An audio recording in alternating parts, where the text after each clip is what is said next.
Eh bien, bonjour, bienvenue dans cette première édition de la Gazette des héros. Aujourd'hui, on va parler d'un héros connu de tous, l'homme araignée, plus communément appelé Spider-Man.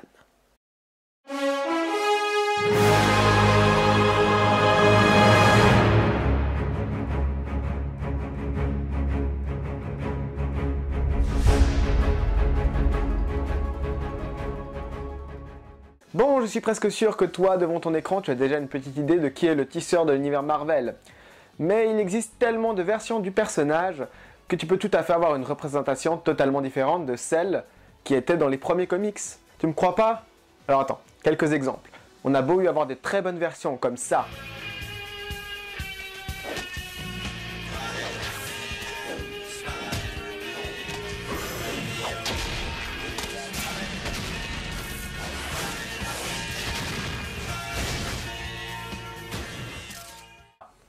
Ou ça.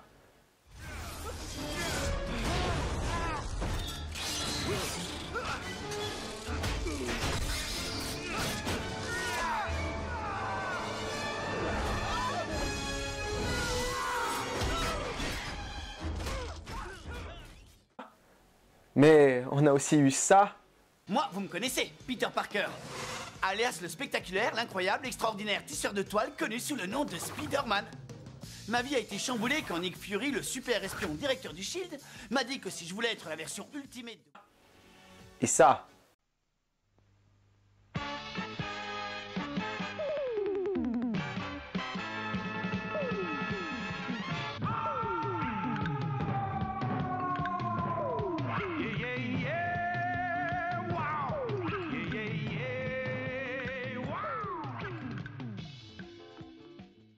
Tu comprends mieux?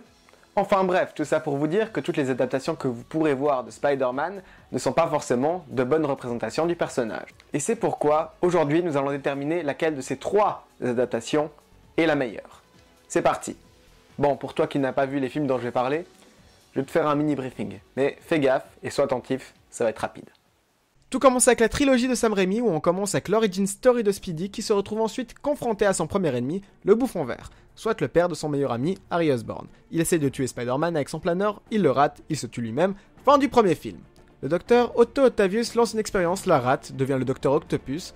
Il essaie de reproduire son expérience, il risque de tout détruire, Spider-Man le ramène à la raison, il se suicide avec son faux soleil pour protéger le monde, fin du deuxième film.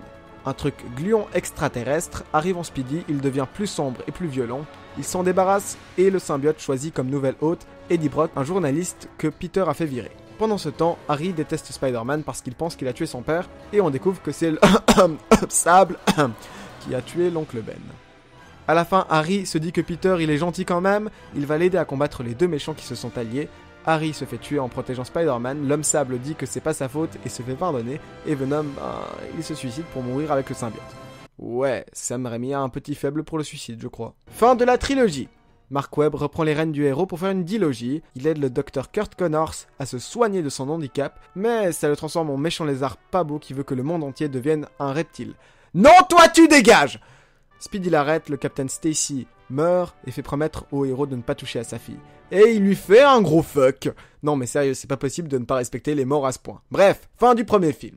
Max Dillon, un mec dont tout le monde s'en fout, se transforme en Electro, un monstre fait d'électricité qui va avoir de l'attention, Speedy l'arrête, mais Harry Osborn, qui s'est injecté la même chose que Peter a reçu pour devenir Spider-Man, est devenu un méchant, le Bouffon Vert en gros. Il tue Gwen et se fait battre par l'homme araignée. Oh, il y a Rhino aussi, mais il est aussi utile qu'un hand spinner qui tourne pas, donc on passe. What you say?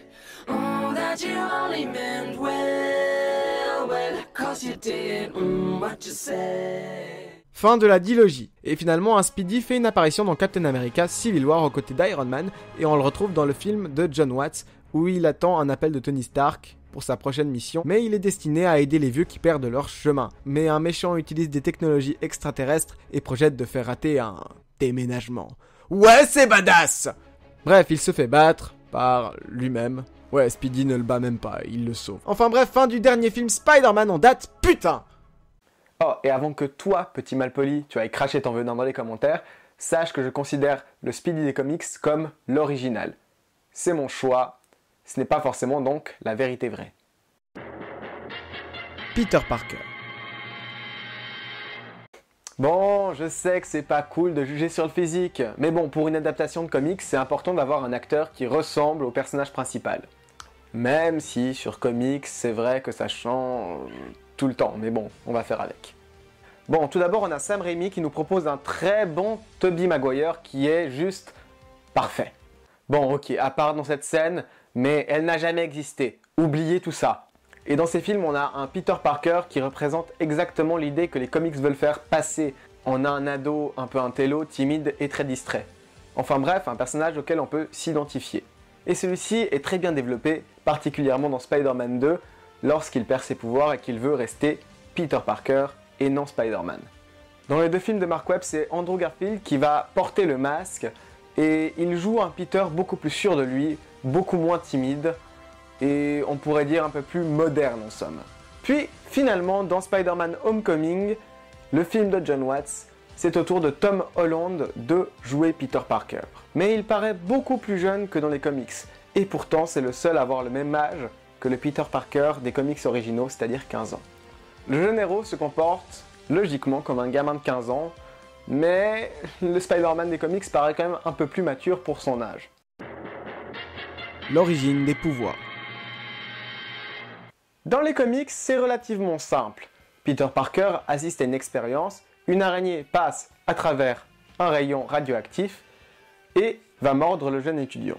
Dans le film de 2002, c'est l'une des 15 araignées génétiquement modifiées qui s'est échappée de son vivarium qui va mordre Peter. Dans The Amazing Spider-Man, Peter se retrouve dans un laboratoire de Oscorp Industries rempli d'araignées génétiquement modifiées par son propre père via le sang, et ce qui fait que Peter est donc le seul à pouvoir récupérer des points positifs après une morsure d'araignée. Et bien évidemment, il se fait mordre.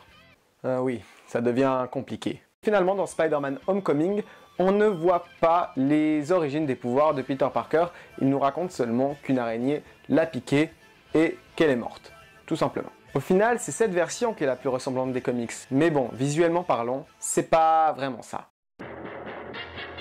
Les pouvoirs. Avant de comparer les trois films à ce sujet, on va rapidement faire une petite liste de tous les pouvoirs de Spider-Man. Il a la force proportionnelle d'une araignée, il peut donc porter 170 fois son poids environ. Il possède une agilité et une vitesse surhumaine, il a également une résistance améliorée. De plus, il a un sens d'araignée qui lui prévient du danger. Il a également le pouvoir de se coller au mur, et bien d'autres encore, mais pas assez intéressantes pour être citées. Cette fois-ci, c'est la version de Mark Webb qui respecte totalement les comics. Le Speedy joué par Maguire a directement ses toits d'araignée intégrés dans sa peau. Ce qu'on peut retrouver d'ailleurs dans les comics lorsque Spider-Man se transforme en araignée mutante. Et dans Spider-Man Homecoming, c'est le sixième sens qui a disparu, qui a été retiré du tournage. Mais bon, vu que c'est une phase d'apprentissage pour l'araignée, peut-être qu'on le retrouvera dans de futurs films. Le costume. Bon, à ce niveau-là, c'est beaucoup du chacun ses goûts, mais il y a une grosse différence dans le costume de Tom Holland. Il possède une espèce d'intelligence artificielle et des milliers de possibilités de tirer des toiles, et c'est donc cette version-là qui s'éloigne le plus des comics. Même si quelques scènes nous rappellent le Spider-Man des comics. Et on peut imaginer que le costume qu'on voit à la toute fin est encore plus high-tech que le précédent. Oh, et d'ailleurs, le costume Homecoming n'est pas vraiment tiré de comics. Si on veut vraiment être objectif, c'est celui de The Amazing Spider-Man qui est le plus ressemblant, car il possède des lance-toiles et n'est pas trop évolué. Même s'il ne ressemble pas vraiment au niveau des couleurs, ça reste le plus proche. D'ailleurs, petite mention au costume de Catch de Peter dans les premiers films. La musique. Bon, pour ce point-là, on va aller du moins bon au meilleur. Et je ne dis pas pire parce que toutes les musiques sont excellentes. À la troisième place, c'est les musiques de The Amazing Spider-Man qu'on a tous oubliées. Et oui, cette musique n'a pas véritablement marqué les esprits, mais bon, je vous la fais écouter juste pour le plaisir tout de même.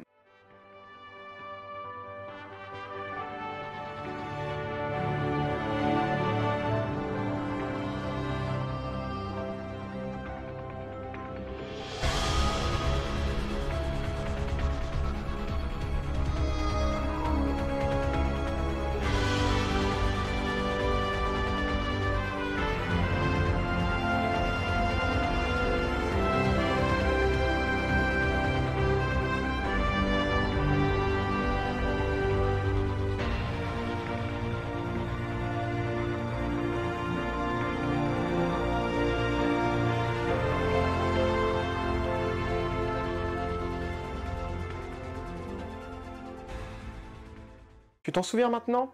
Eh ben t'inquiète pas, tu vas vite les oublier quand je te ferai écouter les autres musiques. À la deuxième place, c'est le thème des premiers Spider-Man. C'est un travail extraordinaire qu'ils ont fait. Je n'ai même pas les mots, donc je vais vous laisser écouter cette magnifique musique.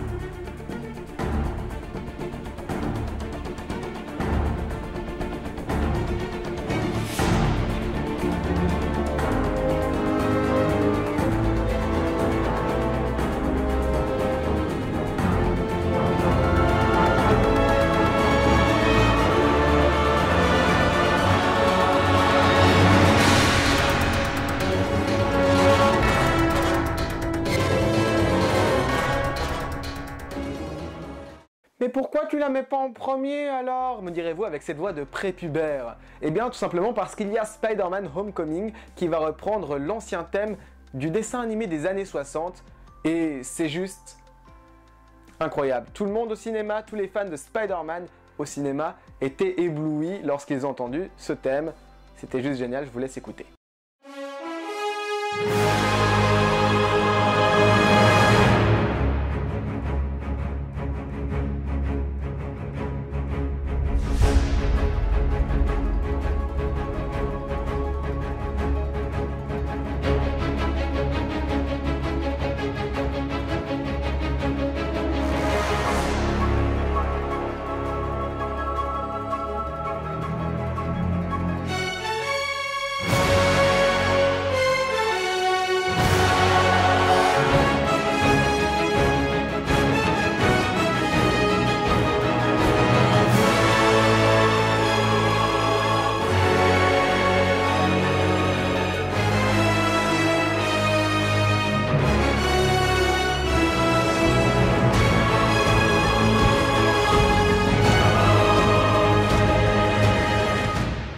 Voilà, donc ça mérite 1 milliard de fois la première place. L'humour. On ne se rend pas compte, mais Spider-Man doit être drôle. C'est l'une de ses principales qualités, c'est d'ailleurs pour ça que j'adore ce héros, car il est toujours là à faire des blagues, même dans les pires moments, et même si ça a tendance à énerver ses coéquipiers et ses adversaires. Alors d'un côté on a Tobey Maguire qui est très rarement drôle. Enfin, je veux dire, il y a quelques scènes dans lesquelles on peut rire un peu, mais sinon, il n'est pas vraiment du genre à beaucoup parler lorsqu'il est Spider-Man.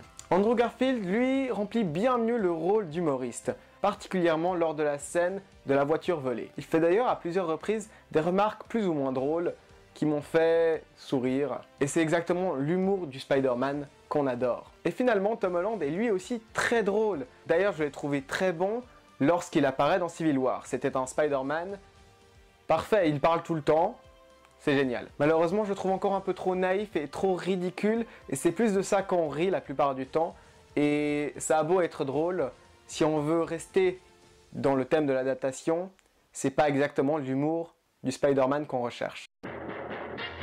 L'amour et l'amitié. Ah, l'amour, les amis, ces choses qui ne sont jamais les mêmes d'une adaptation à une autre. Dans Homecoming, par exemple, le meilleur ami de Peter Parker, c'est Ned. Et Ned, dans les comics, c'est ça. Ça n'a aucun putain de rapport avec les comics. Et en plus, pour en rajouter une couche, Flash est intelligent. Flash Thompson, c'est censé être la racaille qui fait chier Peter Parker à l'école. Et là, c'est un gamin ridicule qui essaye de clash à chaque fois Peter, mais qui finit loser à chaque fois. Oh, et pour parler d'amour dans ce film, c'est Liz Allen qui joue l'amoureuse de Peter Parker. Mais bon, elle sert pas vraiment à grand chose. Enfin, si, c'est la fille du vautour. Putain, ce film a niqué les... Oh, une petite dédicace à Mary Jane qui a beaucoup changé. Dans The Amazing Spider-Man, Peter n'a pas d'amis. Enfin si, il a un presque pote lorsque Flash vient lui dire qu'il est désolé pour son oncle. Oh, et il y a aussi Harry Osborn, qui était son meilleur ami d'enfance, qui a tué sa copine. Ouais. Quelle joie. D'ailleurs, en parlant de sa copine, c'est Gwen Stacy qui va jouer ce rôle dans ce film. Au passage, on remercie Emma Stone d'avoir aussi bien joué ce rôle. Elle est juste géniale. Oh, et en plus, Gwen Stacy, c'est la première amoureuse de Peter Parker dans les comics. Donc, c'est juste parfait. Et finalement, dans la trilogie avec Tobey Maguire, au niveau des amis, on a Harry Osborn, qui nous prouve bien que l'amitié, ça dure jusqu'à la mort. Bon, ils ont eu 2-3 situations compliquées, mais au final, ça s'est bien arrangé et ça prouve que l'amitié vaincra tout. Et puis on a Mary Jane, ou la fille qui se fait capturer tous les 3 jours. Non, sérieux, je comprends pas qu'elle veuille rester avec Peter après s'être fait capturer par le Bouffon Vert, Dr Octopus et Venom. Ça fait quand même un peu beaucoup.